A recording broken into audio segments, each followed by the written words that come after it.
आता महाराष्ट्र सरकारने 2024 आणि 25 मधली सगळ्यात मोठी स्कॉलरशिप जाहीर केलेली आहे आणि याची शेवटची तारीख ही 15 जानेवारी असणार आहे. त्यामुळे जर तुम्ही दुसरं काही काम करत आहात तर लवकरात लवकर ते काम बाजूला ठेवून हा 8 मिनिटांचा व्हिडिओ शेवटपर्यंत पहा आणि या योजनेचा लाभ घेऊन 11वी आणि 12वी मध्ये शिकत असलेल्या विद्यार्थ्यांनी 10,000 रुपयांचा लाभ घ्या. आजच्या व्हिडिओमध्ये मी तुम्हाला त्याचा एलिजिबिलिटी क्रायटेरिया म्हणजेच पात्रता कशी असणार आहे, त्यासाठी कागदपत्रे कोणती लागणार, 11वीच्या विद्यार्थ्यांना किती लाभ मिळणार, 12वीच्या विद्यार्थ्यांना किती लाभ मिळणार आणि त्याचा फॉर्म कसा भरायचा ते देखील सांगणार आहे. आणि यासाठी कुठल्याही प्रकारची परीक्षा होणार नाही आहे. फक्त आणि फक्त तुमचा मागच्या वर्षीचा मार्कशीट पाहून तुम्हाला या योजनेचा लाभ दिला जाणार आहे आणि तुमच्या बँक खात्यामध्ये कमीत कमी 10 ते 15 दिवसात ते पैसे हे डिपॉझिट होणार आहेत. त्यामुळे व्हिडिओला शेवटपर्यंत पहा. चॅनलवरती नवीन असताना तर कृपया करून आत्ताच व्हिडिओला लाईक आणि चॅनलला सबस्क्राईब करा, की जेणेकरून आम्ही टाकलेला प्रत्येक व्हिडिओ सर्वात आधी तुम्हाला पाहायला मिळेल. तर तुम्ही थंबनेलवरती पाहिलंच असेल 10,000ची शर्ती या 11वीच्या विद्यार्थ्यांना 12वीच्या विद्यार्थ्यांना मिळणार आहे. आता यामध्ये कमी जास्ती होऊ शकते. मी तुम्हाला जिल्ह्यावाईज समजून सांगणार आहे. आता यामध्ये बघा 10वी आणि 12वीचेच विद्यार्थी फक्त पात्र ठरणार आहेत आणि यासाठी फक्त एकच कागदपत्र लागणार आहे. जसे तुम्हाला बाकीच्या योजनांसाठी खूप सारे कागदपत्र लागतात, पण यासाठी फक्त एकच कागद लागणार आहे आणि रोख रक्कम तुमच्या खात्यात जमा होणार आहे. त्यामुळे तुम्ही व्हिडिओला स्किप करू नका. शेवटपर्यंत एक-एक करून पहा. आता सर्वात आधी मी तुम्हाला डॉक्युमेंट समजून सांगणार आहे, की तुम्हाला या योजनेसाठी कोणकोणते डॉक्युमेंट्स हे लागणार आहेत. आता मी तुम्हाला म्हणलो असन फक्त एकच डॉक्युमेंट लागणार, पण यामध्ये फक्त एकच असं महत्त्वाचं डॉक्युमेंट आहे, की ते तुम्हाला बनवावं लागेल किंवा तुमच्याकडे नसेल किंवा तुम्हाला ते काहीतरी बनवून घ्यावं लागेल. बाकी सगळे बेसिक डॉक्युमेंट्स आहेत ते तुमच्याकडे असतीलच. यामध्ये पहिलं आहे ते म्हणजे आधार कार्ड. आता महाराष्ट्र किंवा भारतामध्ये राहणारा प्रत्येक विद्यार्थ्याकडे, प्रत्येक विद्यार्थिनीकडे आधार कार्ड हे कंपल्सरी असायलाच पाहिजे आणि ते आहेच. त्यानंतर दुसऱ्या नंबरचं आहे ते म्हणजे पासपोर्ट साईज फोटो. जरी तुमच्याकडे जो फोटोशूट असतो त्यामधला फोटो नसेल, तरी देखील तुम्ही नॉर्मल फोटो क्लिक करून देखील तिथे अपलोड करू शकता. त्यानंतर तिसरं आहे ते म्हणजे इन्कम प्रूफ. आता इन्कम प्रूफमध्ये तुम्हाला काय अपलोड करायचं आहे, तुमच्या वडिलांची जी पेमेंट रिसिप्ट आहे, ती रिसिप्ट जरी अपलोड केली तरी चालेल. नाहीतर मग तुम्हाला तुमचा उत्पन्नाचा दाखला हा जो तहसीलमध्ये मिळतो तो येथे अपलोड करावा लागणार आहे. त्यानंतर चौथा आहे ते म्हणजे प्रूफ ऑफ ॲडमिशन. आता प्रूफ ऑफ ॲडमिशनमध्ये तुम्ही काय-काय अपलोड करू शकता. यामध्ये पहिलं आहे फीज रिसिप्ट देखील तुमचा प्रूफ ऑफ ॲडमिशन असतं. जर तुमच्याकडे फीज रिसिप्ट नसेल तरी देखील तुम्ही आय कार्ड येथे अपलोड करू शकता. आय कार्ड देखील प्रूफ ऑफ ॲडमिशन असते. तुम्ही या 2 पैकी कोणतंही जे डॉक्युमेंट्स आहेत ते अपलोड करू शकता. त्यानंतर 5वं आहे बँक अकाउंट डिटेल्स. आता तुम्ही हा व्हिडिओ जर स्किप करून पाहत असाल आणि जर तुम्हाला या योजनेचा लाभ झाला नाही तर परत व्हिडिओवरती येऊन कमेंट करायच्या नाही. कारण आम्ही मागच्या 2 ते 3 महिन्यामध्ये खूप साऱ्या विद्यार्थ्यांना या योजनेचा लाभ दिलेला आहे. आता बँक अकाउंट डिटेल म्हणजे तुमचं एक स्वतःचा जो विद्यार्थी आहे त्याचं बँक खाता असायला हवं आणि त्यावरती त्याचा व्यवस्थितरित्या bank account number, CIF number किंवा IFSC नंबर हा असायला हवा. त्यानंतर 6वं आहे ते म्हणजे मार्कशीट. आता तुम्हाला मार्कशीट कोणतं लावेल? जर तुम्ही 11वी मध्ये असाल तर तुम्हाला 10वीचं मार्कशीट लागेल आणि जर तुम्ही 12वी मध्ये असाल तर तुम्हाला 11वीचं मार्कशीट हे लागणार आहे. आणि शेवटचं आहे ते म्हणजे कास्ट सर्टिफिकेट. जर तुमच्याकडे कास्ट सर्टिफिकेट नसेल तरी देखील चालेल. ज्यांच्याकडे ॲप्लिकेबल आहे म्हणजे ज्यांच्याकडे अवेलेबल आहे त्यांनीच ते अपलोड करायचं आहे. बाकीच्यांना काहीही गरज नाही कास्ट सर्टिफिकेट अपलोड करायची. आता मी तुम्हाला सगळ्यात आधी समजून सांगतो की एलिजिबिलिटी क्रायटेरिया कसा असणार आहे. पण यासाठी तुम्हाला अप्लाय कसं करायचं आहे हे व्हिडिओच्या शेवट करणार आहे. त्यामुळे व्हिडिओला स्किप करू नका आणि मी तुम्हाला एक मुद्दा समजून सांगितला आहे आणि तरी देखील तुम्ही व्हिडिओला लाईक केले नसेल तर काय करत आहात आत्ताच व्हिडिओला लाईक करा आणि तुमच्या अशा मित्रांमध्ये शेअर करा ज्यांना खरंच या योजनेचा लाभ घ्यायचा आहे आणि ज्यांना खरंच याची गरज आहे. तर आता एलिजिबिलिटी क्रायटेरिया काय आहे तो सर्वात आधी पाहूया. यामध्ये पहिला असतो तो म्हणजे विद्यार्थी हा महाराष्ट्राचा असायला हवा. म्हणजेच डोमिसाइल ऑफ महाराष्ट्र असायला हवा. त्यानंतर विद्यार्थी नॅशनॅलिटी ही इंडियन असायला हवी. जर विद्यार्थी आउट ऑफ इंडिया जर जन्मलेला असेल तर याला त्या योजनेचा लाभ मिळणार नाही.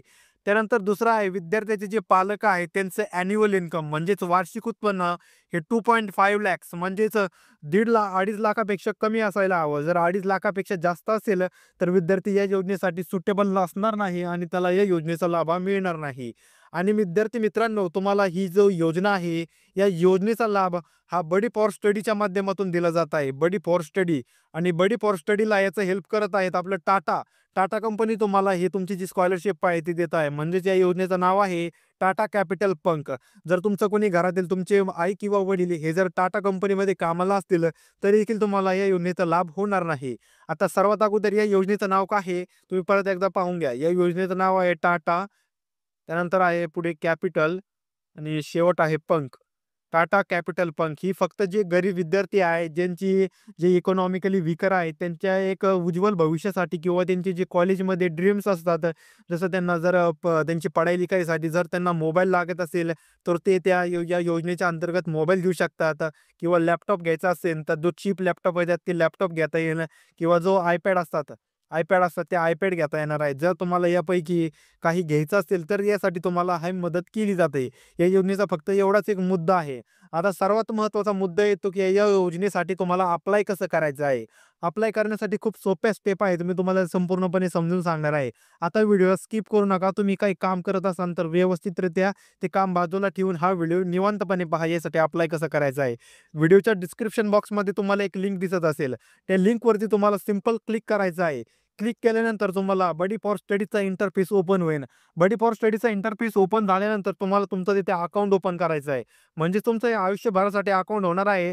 कारण तुम्हाला जे स्कॉलरशिप मिळतील आता इथून पुढच्या भवितव्यामध्ये, कारण तुम्हाला प्रत्येक वर्षी 1 नाही तर 2 स्कॉलरशिप या आपल्या चॅनलच्या माध्यमातून दिल्याच जाणार आहेत. त्यामुळे तुम्हाला बडी फॉर स्टडी हे सेफ सिक्युअर ॲप आहे. गव्हर्नमेंटने लॉन्च केलेलं आहे. हे स्वतः गव्हर्नमेंटचं ॲप आहे. आणि याला फक्त आणि फक्त जे विद्यार्थ्यांसाठी स्कॉलरशिप असतात, मुलींसाठी स्कॉलरशिप असतात, यासाठी या ॲपला राबवलं जातं. दुसरं काहीही या ॲप नाही आहे. ही लिंक आहे, म्हणजेच वेबसाईट आहे. तुम्ही प्ले स्टोअरवर जाऊन जरी सर्च केलं तरी तुम्हाला ॲप मिळेल. पण तुम्हाला वेबसाईटचा आपण इथे डिस्क्रिप्शन बॉक्समध्ये लिंक दिलेली आहे. तुम्हाला तिथे अकाउंट ओपन केल्यानंतर दिलेल्या व्हिडिओवरती परत यायचं आहे आणि डिस्क्रिप्शन दिलेमध्ये लिंकला परत एकदा क्लिक करायचं आहे. क्लिक केल्यानंतर थोडंसं खाली स्क्रॉल करायचं आहे. म्हणजे तुम्हाला असं वरती तुमच्या मोबाईलची स्क्रीन स्क्रॉल करायची आहे. त्यामध्ये तुम्हाला 2 या टाटा पंकच्या ज्या स्कॉलरशिप आहेत त्या दिसतील. एक आहे ती आहे 11वी आणि 12वीच्या विद्यार्थ्यांसाठी आणि दुसरी आहे अंडर ग्रॅज्युएट म्हणजेच UG आणि जे विद्यार्थी पॉलिटेक्निक करत आहेत, पॉलिटेक्निकवाल्यांसाठी आणि डिप्लोमावाल्यांसाठी आहे. त्या दुसऱ्यावरती तुम्हाला जायचं नाही. त्यांना 15,000 ते 20,000 रुपयांचं जे अनुदान आहे, ते महाराष्ट्र सरकार आपल्या टाटा कंपनीद्वारे देत आहे. तुम्ही जर 11वी-12वीचे विद्यार्थी असताल, तर तुम्हाला 1 नंबर असे 2 तिथे कप्पे दिसतील. एका खाली एक. इथं वरती असन 11वी-12वीसाठी आणि दुसऱ्यामध्ये असन जे अंडर ग्रॅज्युएट किंवा पॉलिटेक्निक किंवा डिप्लोमाधारक विद्यार्थी आहेत त्यांच्यासाठी. तर तुम्हाला या पहिल्यावरती तुमचं जे अप्लायची प्रोसेस आहे ती करायची आहे.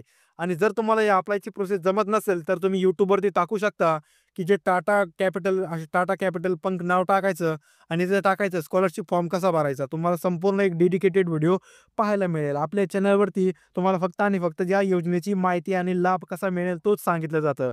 आता जाणून घेऊया 11वीच्या विद्यार्थ्यांना किती पैसे मिळणार आणि 12वीच्या विद्यार्थ्यांना किती पैसे मिळणार. साधारणतः 11वीच्या विद्यार्थ्यांना 10,000 रुपये ते 12,000 रुपयांचं अनुदान दिलं जाणार आहे. त्यांच्या जिल्ह्यावाईज कमी जादा होऊ शकते आणि 12वीचे जे विद्यार्थी आहेत त्यांना देखील 10,000 रुपये अथवा 12,000 रुपयाचं अनुदान दिलं जाणार आहे. जिल्ह्यावाईज तुमच्या फीज वाईज कमी जादा होणार आहे. कारण तुम्ही जेव्हा फॉर्म भरता ना, तेव्हा तुम्हाला तिथे फीज रिसिप्ट अपलोड करायची आहे. जर तुम्हाला तुमची फीज ही 10,000 रुपयांच्या आतमध्ये असेल, तर तुम्हाला फक्त आणि फक्त 10,000 रुपये दिले जाणार आणि जर तुमची फीज रिसिप्टवरती तुमची फी जी आहे ती 12,000 रुपये अथवा 12,000 पेक्षा जास्त असेल किंवा 10,000 पेक्षा जरी जास्त असेल, तरी देखील तुम्हाला 12,000 रुपये तुमची स्कॉलरशिप म्हणून तुम्हाला मिळणार आहेत. आणि ही फक्त 2 ते 3 महिन्याची प्रोसेस असते. यामध्ये तुमचं डॉक्युमेंट व्हेरिफिकेशन एक पहिली स्टेप असते. त्यानंतर दुसऱ्या स्टेपमध्ये तुमचं जे मोबाईलवरती ऑनलाईन इंटरव्ह्यू घेतला जातो, म्हणजेच तुम्ही कशासाठी स्कॉलरशिप घेतात, कुठे राहतात, कितवीला आहे, तुमच्या कॉलेजचे नाव काय आहे, अशा प्रकारचं विचारलं जातं आणि तुम्हाला सांगितलं जातं तुम्हाला स्कॉलरशिप मिळणार आहे की नाही. आणि जेव्हा ते सांगतील की तुम्ही आता यासाठी इलिजिबल आहात, तुम्हाला मिळणार आहे, तर येत्या 15 ते 20 दिवसामध्ये तुम्हाला तुमचे पैसे बँक खात्यामध्ये डिपॉझिट होऊन जातात. आणि या संपूर्ण प्रोसेसला 2 ते 3 महिने लागत असतात. 2 ते 3 महिने देखील खूप आहे. जर खूप विद्यार्थ्यांनी यासाठी अप्लाय केलं तर एवढे दिवस लागतात. नाहीतर एका महिन्यामध्येच सगळं काम निपटून जातं आणि तुम्हाला तुमची स्कॉलरशिप ही मिळून जाते. तर आजच्या व्हिडिओमध्ये फक्त एवढंच सांगायचं होतं. व्हिडिओ कसा वाटला ते देखील कमेंट बॉक्समध्ये सांगा. तुमचे काही प्रश्न असतील तर ते देखील विचारू शकता. तर भेटूया पुढील इंटरेस्टिंग व्हिडिओमध्ये. पण जर अजून लाईक आणि सबस्क्राईब केलं नसेल, तर कृपया करून आम्हाला एक मदत करा. लाईक आणि सबस्क्राईब करा. 10,000 सबस्क्रायबर पूर्ण करण्यासाठी तुमचीच आम्हाला साथ हवी आहे आणि आपल्या अशा मित्रांमध्ये शेअर करा ज्यांना खरंच या योजनेचा लाभ होणार आहे.